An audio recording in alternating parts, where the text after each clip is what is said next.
Hello, hello, hello. सो क्या आपने कभी ऐसा आदमी देखा है जिसने 10,000 लोगों की ज़िंदगी सँवारी हो? जिसने 10,000 लोगों की सरकारी नौकरी लगवाई हो? भई हम यूपीएससी के विकास दिव्यकृति को तो सब जानते हैं, लेकिन आज मैं आपको मिलवाने वाली हूँ नर्सिंग की दुनिया के विकास दिव्यकृति से, हमारे हिम्मत सर से। हेलो मैम, बहुत ज़ोरदार इंट्रोडक्शन देने के लिए थैंक यू सो मच। और इतना ज़ोरदार आपने कहा है दिव्य कीर्ति सर, इतना बड़ा इंसान तो नहीं हूँ मैं, पर फिर भी मैंने जो है वो लोगों का मार्गदर्शन किया है और ये स्टूडेंट की मेहनत रही है कि उन्होंने ये मकाम जो है वो हासिल किया है। और अच्छा लगता है जब लोग सिलेक्शन होने के बाद में कॉल करते हैं, आके प्रणाम करते हैं। ये ज़िंदगी का जो है बहुत ही एक अच्छा और सुनहरा जो है वो पल होता है, जिसको मैंने जिया है। राइट? जब ड्यूटी जाते हैं और स्टूडेंट आके प्रणाम करता है और समझ में नहीं आता है कि ये कौन है जो प्रणाम करने आया है। वो कहता है सर मैं आपका ऑनलाइन का स्टूडेंट हूँ, ओह! मैं आपका ऑफलाइन का। ऑफलाइन वालों को तो हम जानते हैं, ऑनलाइन वाले स्टूडेंट्स को जो है वो शक्ल नहीं दिखती है उनकी। तो वो पहचान में आते हैं उस समय कि बहुत सारे स्टूडेंट हैं जो हमसे पढ़े हैं। बिल्कुल। ये चीज़। सो सर 10,000 सिलेक्शंस मतलब मेरा और ख़ैर ये सभी जानना चाहते हैं कि 10,000 सिलेक्शन आपने करवाए हैं, तो मतलब कितने साल से पढ़ा रहे हैं आप? मतलब अ, ऐसा कितने साल हो चुके हैं जो मैम 10,000 लोगों को आप मेंटोर कर 10,000 चुके हैं? लोगों को सेलेक्ट करवाने में जो है वो सच एक बिग टाइम लगा है, बहुत बड़ा समय लगा है। लास्ट 15 ईयर से मैं पढ़ा रहा हूँ, ओह माय गॉड 15 साल 15 से। इयर्स दैट्स अ तो लॉन्ग 15 टाइम। साल में 10,000 सिलेक्शंस जो है मुझे फिर भी कम लग रहे हैं कि और ज़्यादा लोग जो है वो संवर सकते हैं इनसे।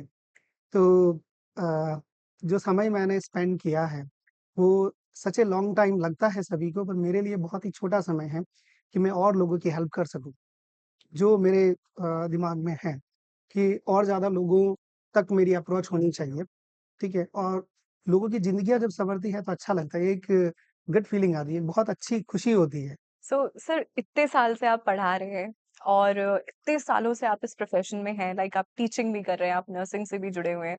सो कभी मतलब बोर नहीं हुए, कभी ऐसा नहीं लगा कि कुछ और करना चाहिए था या इतने सालों से एक ही काम कर रहा हूँ तो कुछ मैम पता नहीं क्यों लोग जो है वो यूपीएससी के पीछे या और किसी के पीछे जो है वो लगे हुए रहते हैं। सबका अलग-अलग इंटरेस्ट होता है। मेरा जो कंफर्ट ज़ोन है और जो ज़ोन ऑफ इंटरेस्ट है, वो नर्सिंग है। क्योंकि सारी चीज़ें लॉजिकल लगती हैं।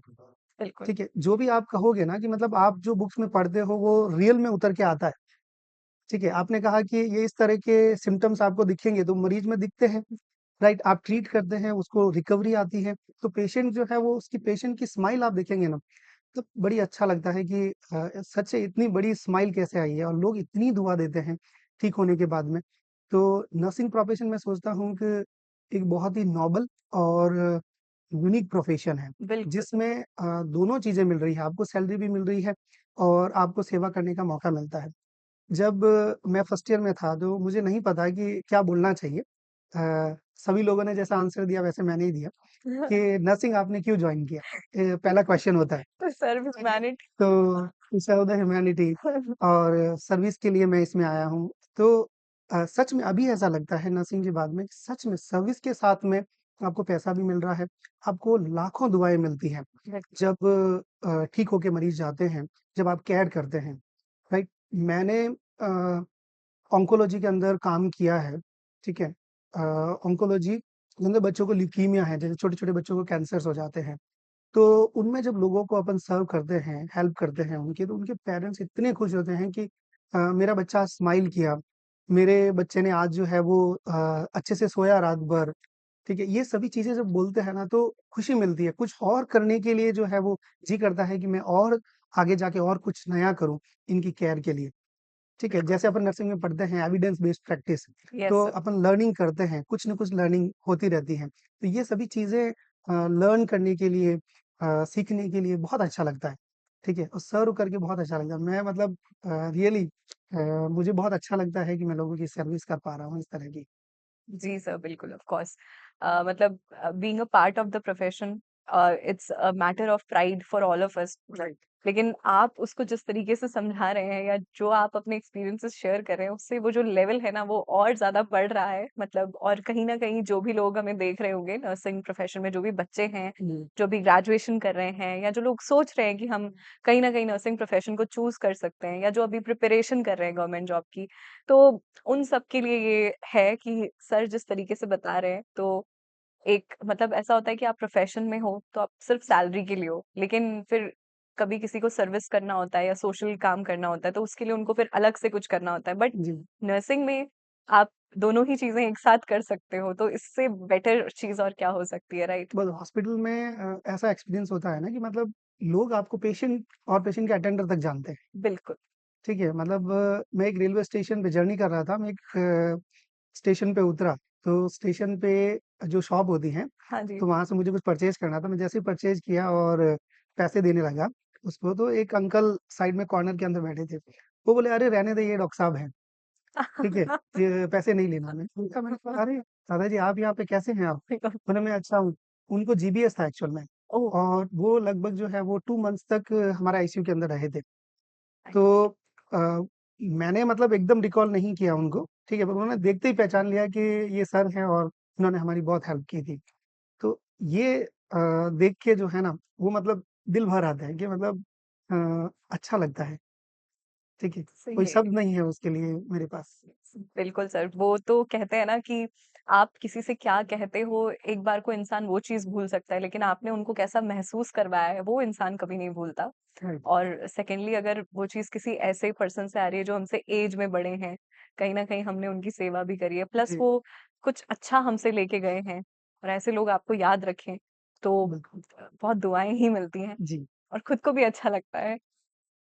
सर मेरा नेक्स्ट क्वेश्चन जी, आपसे ये है, क्योंकि हम प्रोफ़ेशन का पार्ट हैं, हम लोग इस प्रोफ़ेशन में हैं और कहीं न कहीं आपको भी ये चीज़ कभी न कभी महसूस हुई होगी कि जिस तरीके की रिस्पेक्ट या जिस तरीके का रिगार्ड या एडमिरेशन हमारा प्रोफ़ेशन डिज़र्व करता है, जी। वो कहीं न कहीं मिलता नहीं है।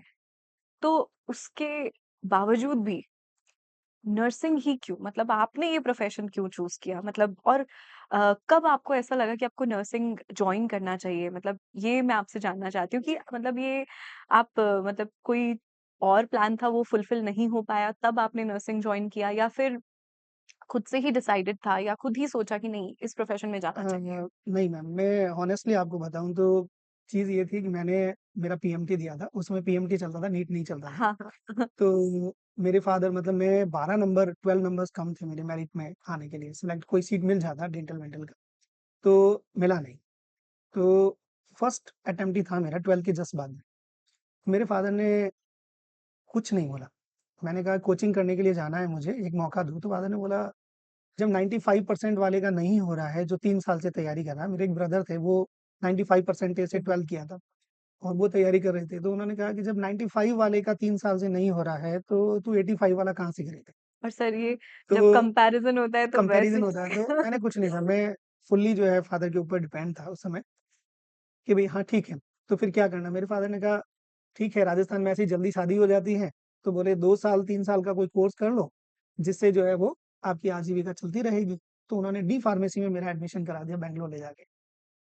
जब एडमिशन करवा दिया तो मुझे ऐसा लगा कि मुझे ये रोज़मर्रा की ज़िंदगी बैग लेके घूमना, शॉप-शॉप पे जाना, ठीक है? ये बिज़नेसमैन वाली लाइफ़ नहीं चाहिए, मुझे नौकरी चाहिए। मुझे ओह! शुरू से स्टार्टिंग से ये था कि मुझे नौकरी चाहिए, मुझे बिज़नेस नहीं करना। मेरे मामा जी और सभी लोग जो है बिज़नेस करते हैं। तो मुझे उस तरफ थोड़ा पुश भी किया गया कि आप बिज़नेस करो, पर मेरा इंटरेस्ट नहीं था कि मैं बिज़नेस करूँ। तो सर तो मैं आपको तो वहाँ से जो है वो अ, अच्छी खासी गद्दी मिल रही थी, आप छोड़ कर आए हैं। बिल्कुल, पर मुझे सेल्फ जो बोलते हैं ना कि एक सेल्फ मेड। मेड होना चाहिए, तो वो मैंने किया कि ठीक है, इसको छोड़ते हैं, ठीक है? और मुझे ये नहीं करके मुझे नर्सिंग करना है। ओह! तो मैंने फिर बैंगलोर में ही बैठे मैं मद्रास चला गया था, 2 महीने का वैकेशंस होता है, फिर बैच स्टार्ट होने वाला होता है। तो वहाँ पे जाके मामा जी के वहाँ पे रहा था मैं, मामा जी का वहाँ पे बिज़नेस। तो वहाँ मैंने देखा कि नर्सिंग के लिए भी काफ़ी सारे लोग हैं। तो मैंने वहाँ पे सेंट जॉन की जब वैकेंसीज़ आई, पोस्ट आई, तो मैंने अप्लाई किया सेंट और जॉन्स कॉलेज। जी, तो वहाँ पे मेरा जो है वो सिलेक्शन हुआ। तो फिर मैंने कहा बीएससी नर्सिंग करनी है। फादर को कैसे बताना कि बीएससी नर्सिंग में मैंने एडमिशन ले लिया है, अच्छा, फादर को मैंने बताया ही बताया नहीं ही था। नहीं। ओह माय मैंने गॉड! फार्मेसी से सीधा जो है वो नर्सिंग में एडमिशन करवाया, देख रहे हो, जो लोग कहते हैं ना ठीक कि है? नर्सिंग कब को हम इसलिए आए तो हैं कि कहीं और उसके नहीं बाद हुआ। में मुझे ऐसा लगा नर्सिंग जैसे ही मैंने किया तो सच में नर्सिंग की साउथ के अंदर जो रिस्पेक्ट है नर्सिंग की, बिल्कुल, रियलिटी जो पढ़ते हैं ना कि सच में एक प्रोफ़ेशन है। आप किसी के अंडर काम नहीं कर रहे हैं, आप बिल्कुल अलग सेपरेट पोर्शन है आपका, बिल्कुल सर, ठीक है? ये रियलाइज़ ये करने की चीज़ों को बहुत नीड समझना है। बहुत ज़रूरी है कि डॉक्टर कह रहे हैं कि आप डॉक्टर के अंडर काम कर रहे हैं, ऐसा नहीं है। नहीं, नहीं, ना डॉक्टर के दिमाग में ऐसा होना चाहिए, ना नर्सिंग वालों के दिमाग में ऐसा होना चाहिए कि हमारे ऊपर कोई है, ऐसा नहीं है। एक हेल्थ टीम की तरह काम किया जाता है, ठीक है? डॉक्टर अपना वर्क कर रहा है, नर्सिंग स्टाफ अपना काम कर रहे हैं, नीचे वाले जो लोग हैं वो अपना वर्क कर रहे हैं, तो सभी एक टीम की तरह वर्क चलता है। और हमेशा अपन पढ़ते हैं कि टीम एफर्ट होना चाहिए, टीम हेल्थ केयर एफर्ट होना चाहिए, टीम कहते हैं ना टीम सर, कहते हैं, तो उसमें आपके तो वो सभी टीम है। हैं। वहाँ पे मुझे बिल्कुल भी रियलाइज़ेशन नहीं हुआ कि हम एक हेल्थ टीम में काम नहीं करते या नर्स अलग है, ऐसा बिल्कुल भी नहीं है। नॉर्थ साइड में आया तो मुझे ऐसा लगा कि नर्सिंग को थोड़ा-सा डाउन पोर्शन की तरफ देखा जाता है, ठीक है? बिल्कुल पर सर। मुझे वहाँ ऐसा नहीं लगा, ठीक है? तो मेरा और कॉन्फिडेंस डेवलप होता गया कि नर्सिंग सच में अच्छा है, ठीक है? वहाँ से मैं फ्लाई करने वाला था, ठीक है? कि फॉरेन के लिए, पर मेरे फादर ने कहा कि मतलब आप नहीं जाओ ज़्यादा ठीक है, हमारे पास रहो। तो सर अगर तो आप चले जाते तो इन 10,000 बच्चों का क्या होता? सिलेक्शन कौन करवाता? Oh my God! देख रहे हो सर ने तो कितनी बड़ी सैक्रिफाइस करी है, यहाँ रुक तो गए हैं। मेरे 60 क्लासमेट्स हैं जिसमें से ठीक है 55 classmates are out of India. They are serving out of the country, wow!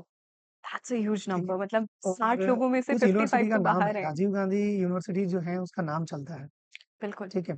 तो उससे 55 क्लासमेट जो हैं वो आउट ऑफ इंडिया सर्व कर रहे हैं, वी 5 आर हियर, ठीक है? और उन 5 एंड में से you are one of those बिल्कुल 5 पीपल। ओह एक माय मैं गॉड! हूँ जो यहाँ पे सर्व कर रहा हूँ। जी। बहुत बड़े प्रिविलेज की बात है sir that we are able to have you here and interview you. Thank you. ठीक है। दूसरी सर मैं आपसे ये भी एक बहुत बड़ा क्वेश्चन आता है, क्योंकि जब आप बहुत लंबे टाइम से एक प्रोफेशन में होते हैं तो कहीं ना कहीं कभी ना कभी ऐसा लगता है कि कुछ और करना चाहिए, है ना? लेकिन एक ऐसा मोमेंट भी आता है हमारी लाइफ में जो हमें लगता है कि इस प्रोफेशन में आके या इस एक चीज को सिलेक्ट करके चूज करके हमने बहुत अच्छा काम किया है, या ये जो मेरा डिसीजन था ये सही था। तो आपको कभी ऐसा लगा कि नर्सिंग में आने का जो आपका डिसीजन था वो बिल्कुल सही था? मतलब कभी एक ऐसा इंसिडेंट आप शेयर करना चाहें आप? बिल्कुल, नर्सिंग मैंने जॉइन किया तो स्टार्टिंग में काफ़ी प्रॉब्लम्स आई मुझे, ठीक है? फिर टीचर्स ऐसे मिलते गए और एक एनवायरनमेंट का काफ़ी फ़र्क पड़ता है। मुझे एनवायरनमेंट बिल्कुल। ऐसा मिला कि मैंने नर्सिंग को जो है वो अच्छे से समझा और किया। और एक चीज़ हमेशा ये होती है कि सारी चीज़ें लॉजिकल है, उसमें रट्टा लगाने की कोई चीज़ नहीं है। प्रैक्टिकली आप वर्क करते हैं, समझते हैं इन चीज़ों को। तो ये सभी चीज़ें मैंने वहाँ पे रियलाइज़ की। बाद में नर्सिंग करने के बाद में जब मैं आया, जैसे मैं हॉस्पिटल में काम करने लगा, तो अभी आपको मैं फैक्ट ये बताऊँ कि इतना अच्छा लगता है ना कि लोग बोलते हैं ना कि नंबर माँगते हैं, आपके मोबाइल नंबर लोग पूछते हैं कि आपका नंबर दीजिए। तो इसको मैं जब कहीं शादी में चला जाता हूँ या कहीं ऑकेज़न में चला गया, तो लोग ये पूछते हैं कि आप क्या करते हैं? मैं बोलता हूँ मैं एम्स में काम करता हूँ। अच्छा आप एम्स में काम करते हैं, आपका नंबर दीजिए। दूसरा जो चाहे आरएसबी हैं, उसका नंबर कोई नहीं माँग रहा है, कोई टीचर है उसका नंबर नहीं माँग रहा है, बिल्कुल, बिल्कुल। कोई और प्रोफ़ेशन में है, बिज़नेसमैन का कोई नंबर सर नहीं माँग रहा देखा जाए तो सभी सेंट्रल गवर्नमेंट जॉब वाले हैं, चाहे वो आपके टीचर्स हों, चाहे आरआर है। जी, जो भी हैं आप बता रहे हैं, ठीक है। बट यहाँ पे स्पेसिफिकली जब एम्स का नाम जुड़ जाता है तो ऑफ कोर्स तो वहाँ पर बहुत मतलब एक रिस्पेक्ट ही अलग बन जाती एक है। डिग्निटी होती है ना। बिल्कुल, तो बहुत। लोग खूब रिस्पेक्ट करते हैं आपको और आपको मानते भी हैं, बिल्कुल। ठीक है? अगर उनको कोई भी छोटी-सी भी प्रॉब्लम होती है, वो आपको फटाफट से कॉल घुमाएँगे, सर मेरी ये दिक्कत आ गई, मैं कल हॉस्पिटल आ रहा हूँ, ठीक है? आप थोड़ी-सी हेल्प करिए। तो मतलब नंबर जो शेयरिंग है ना, वो मतलब एक पॉज़िटिव वे में कितना नंबर जाता है कि लोग आपको पूछते हैं, ठीक है? 4-5 लोग बैठे हैं, तो उसमें से आपको आगे बुलाया जाता है, तो कितना रिस्पेक्ट मिलता है कि अरे! डॉक्टर साहब आइए, आप आगे आइए, ठीक है? तो ये सभी चीज़ें जो है मैंने फ़ील की हैं इन सालों में, तो मुझे बहुत अच्छा लगा। मैं मतलब कभी भी मुझे रिग्रेट नहीं है कि मैंने क्यों नहीं किया क्यों किया और मैंने एमबीबीएस क्यों नहीं किया, ठीक है? तो ये सबसे अच्छी बात है इस प्रोफ़ेशन की। सर आपका मतलब कहीं न कहीं बचपन से लेके अभी तक मतलब क्या चेंजेस और क्या ट्रांज़िशन मतलब आपने खुद से महसूस किया हो? जैसे ये तो आपने बताया कि हुँ। सोशल लाइफ़ में, पर्सनली मतलब क्या, जैसे आप प बताते हैं कि आपके फादर का बहुत इम्पैक्ट रहा है आपकी लाइफ में। मेरे फादर का बहुत इम्पैक्ट रहा और वो स्टार्टिंग से ही इज़ टीचर, ठीक है? ओके। तो टीचर की लाइफ तो अच्छा, आपको ये पता है बड़ी जेनेटिक है। जेनेटिक है। Point to be noted. तो उनका जो लाइफ जर्नी है वो हाँ भी जी। काफ़ी स्ट्रगल भरा रहा है। और दूसरा उन्होंने जो वर्क किए हैं, चाहे सोसाइटी के लिए किया हो, चाहे बच्चों के लिए किया हो, ठीक है? Continuously he is touch with the people और हमने भी वो देखा है कि मतलब लोगों के साथ रखना चाहिए, न कैसे बात करनी चाहिए। और दूसरा फिर इन्हीं चीज़ों को मैंने जब प्रोफ़ेशन में आए, तो पंक्चुअलिटी की बातें जो हैं, ठीक है? समय से ड्यूटी जाना, समय से आना और जो वक़्त की कीमत है ना, जब आप देखो कि you are posted in ICU और पेशेंट को एक कार्डियक अरेस्ट आ गया, ठीक है? और आपने अगर समय पे सीपीआर दे दिया, आपने समय से जो है वो चीज़ें कर ली, तो पेशेंट कैन सर्वाइव, ठीक है? और अदरवाइज़ जो है you lost the person, you lost the patient. तो ये चीज़ें बहुत इम्प्रूव हुई मेरे अंदर, ठीक है? जो ग्रूमिंग का जो तरीका है कि आपको रहना कैसे है, किस तरह से, how to talk with person, ये सभी चीज़ें मेरे में पर्सनली ग्रोथ हुई हैं। इन चीज़ों को समझा है मैंने, ठीक है? तो ये एक प्रोफ़ेशन ही करा सकता है, राइट? तो ये मेरे अंदर पर्सनली चेंजेस देखने को मिले हैं। मतलब हम लोग तो मिनट का, घंटों का, दिनों का हिसाब भी नहीं रखते हैं, बट आईसीयू में पोस्टेड हैं आप, तो आपको तो एक-एक सेकंड का हिसाब रखना बिल पड़ेगा कि अगर कार्डियक अरेस्ट है, कोड ब्लू अनाउंस हुआ है, तो क्विक क्विक ज़िप-ज़ाप सब चीज़ें हाँ, आपको उसमें डिस्कस करने का सेकंड समय सेकंड नहीं में है। वो करना है ना? बिल क्रिटिकल थिंकिंग ये मतलब इसको मैं भी पर्सनली फ़ील करती हूँ कि जो एक क्रिटिकल थिंकिंग होती है ना, ये एक सबसे बड़ा ट्रेट है या जी, स्किल है जी, जो हमारे प्रोफेशन ने हमारे अंदर डेवलप कर दिया है बिल कि आप मतलब क्रिटिकली सोचो, इवेंट्स को एनालाइज करो। जी, तो एक तो माहौल को पीसफुल रखना, बहुत सही। कामिंग एनवायरनमेंट को काम रखना बहुत ज़रूरी है। क्योंकि आप जिस आईसीयू में काम करते हैं, अगर आपने ज़्यादा शोर मचा दिया, हुँ, तो जो पास वाला पेशेंट है, वो अफ़ेक्ट होगा। बिल्कुल। उसको बिना पता चले कि क्या हो रहा है, इतना हर्डल नहीं करना है आपको। तो ये सभी चीज़ें आपको मैनेज करनी होती हैं, ठीक है? तभी आप लगता है ज़ोर-ज़ोर से चिल्लाने से काम नहीं होता है, ठीक है? साइलेंटली आप काम करते रहें अपने को और बाजू वाले को पता नहीं चले। तो बोलते हैं वो ना, कहते हैं ना, पास वाले को कानो-कान खबर नहीं होनी चाहिए। आप भी मर जाओ और लाठी लाठी ना भी नहीं ठोके। ठोके। ये सभी चीज़ें आपको वहाँ पे करनी पड़ती हैं, ठीक है? और ये प्रोफ़ेशन ही सिखा सकता है, कि सच में। इतना शांति से काम करो कि सामने वाले को लगे कि अरे ये तो कुछ कर ही नहीं रहा है, और कुछ हो जब ही वो नहीं रहा। आकर के देखे तो सब कुछ बिल्कुल, बिल्कुल एकदम पैरामाउंट है, सब राइट। कुछ सारी चीज़ें करेक्ट एकदम हो रखी हैं, अपनी जगह पर हैं। जी, of course. So so next मेरा आपसे एक बहुत इम्पोर्टेंट क्वेश्चन, और मेरा नहीं, ये आई थिंक अभी जितने भी लोग नर्सिंग प्रोफेशन में हैं या जिन लोगों ने भी अभी नर्सिंग कंप्लीट करी है अपनी और प्रिपरेशंस कर रहे हैं फॉर जी। वेरियस एग्जाम्स, तो आपसे जानना चाहते हैं कि सरकारी नौकरी का क्या इम्पोर्टेंस है? Of course. मैम एक ही वर्ड कहूँगा मैं कि सरकारी नौकरी ऐसी है जैसे प्यासे को पानी, ओह! ये ठीक है? सर आपने बहुत कम शब्दों में बहुत बिल्कुल, ही एक कंसाइज़ सा वो दे तो दिया है। प्यासे को पानी का मतलब ये है कि आपने सभी ने कोविड के अंदर फ़ील किया होगा, ठीक सही है? है। लाखों लोगों ने अपनी नौकरियाँ गँवा दी। जो बिज़नेसमैन थे, उन सबके बिज़नेस ठप हो गए। पर गवर्नमेंट सर्वेंट जो थे, जो नौकरी में थे, उनका पैसा बराबर आ रहा था। उनकी फैमिली बराबर चल रही थी। हमें दिक्कत ही नहीं थी। 15 डेज़ काम करना है, 14 डेज़ काम करना है, 14 डेज़ क्वारंटाइन में जाना है और उसके बाद पूरे महीने की सैलरी मिल रही है। बिल्कुल। ठीक है? तो ये हुआ नहीं प्यासे को पानी मिल रहा है, बिल्कुल सर। राइट? तो आपको कभी दिक्कत हुई ही नहीं और जबकि जिनके बिज़नेस चले गए, जिनके लोगों के जो है वो काम ठप हो गए, जिन लोगों को पैसा नहीं मिल रहा है, खाने के लिए 2 टाइम का खाना नहीं मिल रहा है, पानी नहीं मिल रहा है, उन लोगों के लिए आप क्या सोचेंगे? तो गवर्नमेंट जो नौकरी है वो आपको एक फ़िक्स इनकम देती है, ठीक है? तो उसमें आप सर्वाइव कर सकते हैं और नर्सिंग में तो मैं ये कह रहा हूँ कि सिर्फ गवर्नमेंट सर्वाइव ही नहीं, मतलब सर्वाइव नहीं आप बहुत बहुत अच्छी अच्छा लाइफ़ एक जी सकते हैं, स्टैंडर्ड ठीक ऑफ है? लिविंग आपका बहुत हद तक बहुत अगर आप इंक्रीज़ हो जाता है। इंडिया की बात करें तो 80,000 एक नर्सिंग ऑफिसर को मिलता है और सही है। 80,000 एक बिज़नेसमैन नहीं कमाता है। जो छोटे-मोटे बिज़नेसमैन है या एवरेज वाले बिज़नेसमैन है वो नहीं कमाता है, ठीक है? दूसरी चीज़ अगर आप फॉरेन में वर्क कर रहे हैं, ठीक है? तो सबसे ज़्यादा टैक्स पेयर जो है फॉरेन में वो नर्सेज़ हैं, यस, ये एक बहुत ठीक है? बड़ा उनका सर। सबका आर्ली पेमेंट मिलता है उनको। उस और पे भी तो सबसे मैं ज़्यादा आना देखिए चाहती हूँ सर अभी जी, थोड़ी देर में। तो ये सभी चीज़ें आपको होनी चाहिए। तो सरकारी नौकरी मैं कह रहा हूँ मस्ट होनी चाहिए, तो ठीक वही है? सुन लीजिए जितने भी लोग प्रिपरेशन कर रहे हैं या जो भी लोग अभी प्लान कर रहे हैं कि हम हमारा कोर्स का क्योंकि बच्चों के अंदर ना ये एक जो नर्सिंग अभी पढ़ रहे हैं फर्स्ट से लेके फोर्थ ईयर में है उनके अंदर कहीं ना कहीं ये चीज रहती है फोर्थ ईयर के बाद निकलते हैं क्योंकि 4 साल आप बिना उसके रहते हो तो जी, सडनली ऐसा होता है जॉब कर लेते हैं है ना जी, जॉब ज्वाइन कर लेते हैं और जो पहले प्राइवेट हॉस्पिटल मिलता है वहां तुरंत जाके जॉब ज्वाइन कर लेते हैं उनको ऐसा रहता है कि अभी 4 साल तक पैसे नहीं आ रहे थे अब जी। सडनली पैसा आने लग गया है तो वो मतलब कंसिडर भी नहीं करते लाइक अगर आप नर्सिंग में काम कर रहे हैं, नर्सिंग का एक्चुअल में मैं एक नेगेटिव फीडबैक ये मानता हूँ कि लोग जिन्होंने नर्सिंग किया है